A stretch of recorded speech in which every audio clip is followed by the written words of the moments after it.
is MissSimReno. If you are returning to the channel, welcome back. And if you are brand new, I am very excited that you decided to join me here today for another speed build. And I am finally tackling a tier 2 home, a tiny home, actually a tiny home. I have done plenty of micro homes, at least it feels like at this point. And I also did a small home, which is a tier 3 that I posted yesterday. So I felt as though I was ready to tackle the challenge of a tiny home. And like I said in the small home build, I feel like a tiny home is more of a challenge for me. Like the micro home was really hard, but I found a groove that kind of makes it work. And I also have some like little tricks that I've learned from other simmers to maximize those micro homes. However, I wanted to make a true tiny home. I didn't want to use any of those tricks. I wanted to see if I could come up with a shape that would allow me to actually make a tiny home for more than 1 or 2 sims. And I did it. I'm really excited. So on like second thought, as I'm kind of watching through this actually would fit in well, really well with Brindleton Bay.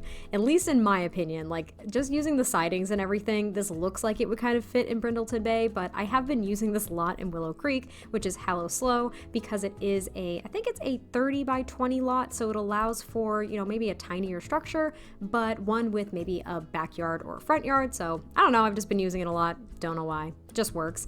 But I do really like what I came up with. So this actually is for a family of 4. Could be 5 if you really want to try to squeeze it in. I couldn't find a way to do it, so I didn't. But basically I was thinking that it was a family with at least 2 children. One is actually a child sim and one is a toddler. And as I say that out loud, I realized that even though I was envisioning a toddler in this family, I did not give them a bathtub, so you can't really bathe the toddler. That's kind of a downfall.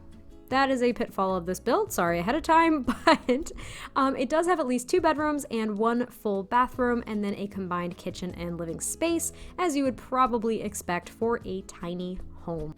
And similar to the small family home that I had posted just yesterday, this does have a pretty big backyard. I was thinking of trying to make a front yard, and I've tried this a couple of times, like not really on camera for you guys to see because I feel like it's embarrassing, but I definitely try to work on front yards sometimes, but they always look so awkward to me. Like when I was growing up, I had a few friends that had really like landscaped and beautiful front yards. They even had, you know, like maybe a picnic table or playground equipment, like stuff like that out front, and that was normal to see. However, when I try it in The Sims, it always looks so weird. Like, I don't know, I feel like it's an invasion of privacy and I have to give them something.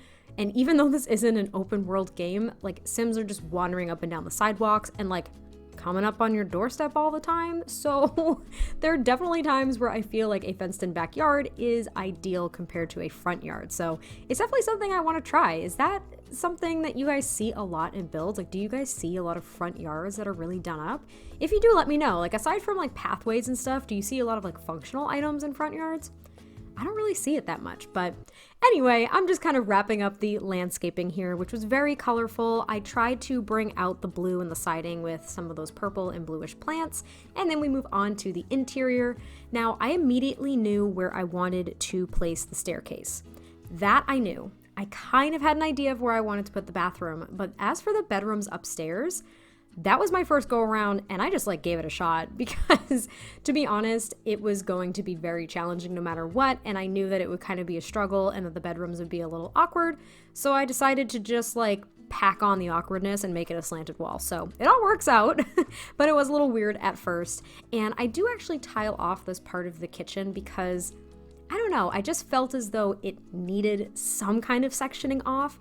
And what I end up actually doing after I play with the wallpaper like 5 million times is I try to put some island countertops to round out this part of the kitchen and maybe put some actual like island like bar stools. That's what I'm trying to say, like the bar stool height. I try to put some bar stools too, and it just took up way too much space, like way too much to the point that I wouldn't even be able to make a small living space that I felt would suit the amount of Sims in the household, if that makes any sense. I don't know, it just really didn't work. And the reason why I even walled off the stairs was to provide a little bit of extra room. Not even room, but just a little bit of extra space to actually play around with things. So I don't know, it was a struggle. And I did call this the colorful tiny home because the interior is like pretty colorful. There are a lot of vibrant blues and yellows and oranges and purples and teals actually I'll go with instead of even blues. Like the teal is strong in this build, and I carry it throughout the entire build as well, like all of the rooms and everything. So it is very vibrant, I guess you could say, and I found that I had a tendency to try to repeat a bunch of objects too. And when I say repeat, I actually am trying to say that I used a lot of tiny living objects, and in these builds I've been trying not to, but it's actually a challenge because obviously they were designed for smaller spaces. So I did use a lot of tiny living in this pack, and it seems as though I personally gravitate towards pairing it with a lot of parenthood items because a lot of the parenthood items are kind of vibrant. There's kind of two color palettes that came with parenthood, at least the way that I see it, and one of them is very vibrant, so I kind of lean towards that. And then I pulled out this love seat and I thought, you know, this is too much blue. I made it to the white swatch that still has that blue kind of hint to it, and yellow was kind of like the accent color throughout the entire build, which I really love. Yellow is my favorite color, and I thought that the teal and the yellow worked obviously really well together, and so did the Sims team, so I feel good about that decision. And I kind of put a bunch of artwork around the television here, and I put the little coffee table with the clutter item in the middle. And I will say the TV works fine. Obviously your Sims can watch TV. They can also listen to music. However, they could not access the bookshelf that is basically built within that TV set. So there is a bookshelf, quote unquote, i.e. one of the decorative like stacks of books that was turned into a bookshelf. There is one upstairs that your Sims will automatically go to if you try to make them read from the TV set, if that makes sense. So there's an accessible bookshelf, it just isn't that one. I was kind of bummed about it. However, I liked the layout way too much to change it, so I kept it as is. And as always, this build is thoroughly play tested. The toddler can use the toddler potty, the shower is accessible, the bathroom is basically a very standard design that I kind of go with, so I know that everything works there. As for the bed and the dressers and everything that I end up putting upstairs though, I did have to push one of the dressers a little bit into the wall. It does not show up on the other side of the wall in the children's bedroom, but I was a little nervous because basically the test sim that I had in here couldn't get to that left side of the bed over near the dresser. So I did have to push the dresser into the wall. And when I say the dresser, I don't mean this one. There's actually another dresser. I used one of the slim ones over on the wall next to the door because I was thinking that that is the kids' dresser, because the kids cannot fit a dresser in their room. So instead of that coffee table, I used this dresser here, and just kind of plopping it down there, like I said, it blocked the Sims' ability to get to the other side of the bed or for the children to actually access their room. So pushing it into the wall seemed to work perfectly fine.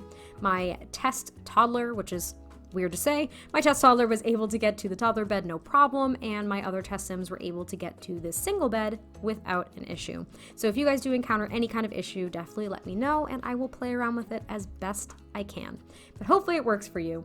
And now of course we are in the kids' bedroom, and it is very colorful and vibrant, and I love that this wallpaper from Parenthood seems to kind of match with the swatch that I picked here for the bed that came with Tiny Living. So I was really excited about that. This bedroom is very colorful and vibrant and still very much decorated, even though it is such a small space. I really, really liked it. And I love the little toddler corner, the little Todd corner. It's so cute. I just really like it. And I put a little shelf above the toddler bed and just kind of clutter it up with a few different items. Nothing crazy. In fact, that little wood sculpture thing pokes through the bottom. Apologize ahead of time. Didn't even realize it until I was looking at the screenshots that I prepared for this video in the first place. But hopefully you guys enjoy it. I really, really liked this, and I was excited that I was able to make a tiny home for a family compared to just like a single sim or two, because that was kind of like what I was worried about, is that I wasn't going to be able to make it for a family. And then to top it off in the backyard, I do give them a swing set, a barbecue, a place to eat, as well as some gardening plots, and a little toddler slide and kiddie pool, so they have some activities outside. And I hope you guys enjoyed this, and I will catch you next time I post a video. Bye!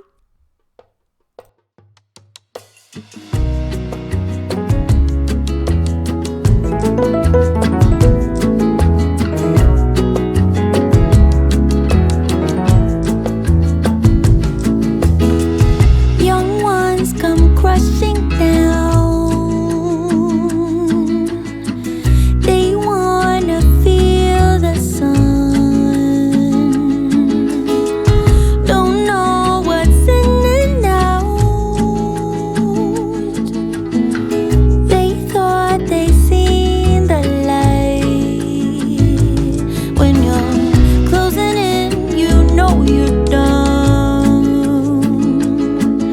Thought you knew all the answers and knew what's to come. Trying not to be so self-absorbed. They don't